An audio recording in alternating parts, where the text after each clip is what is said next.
So I watched this GameStop thing happen, and again, speaking as a talk show host, I didn't really quite get what was going on, but I'd be interested in having you describe or remind us what exactly happened. Right, sure. The stock had been sort of bouncing along, getting closer and closer to zero.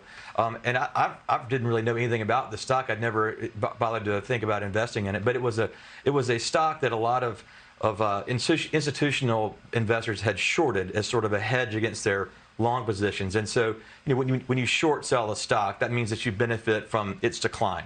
Yes. And so it was a company that had been shorted a lot. Somebody on one of these Reddit boards kicked around in markets. Right? Yes, exactly. And so it was pretty down and out.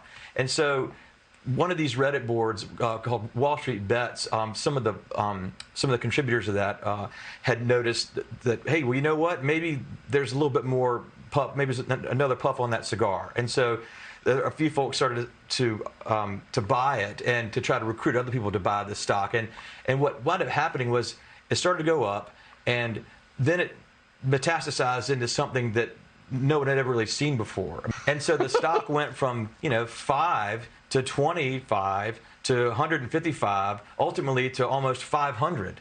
And there were some very large institutional investors that lost a lot of money betting against GameStop. And so you think, oh, that's a great story, and gosh, did they eventually blow these guys up?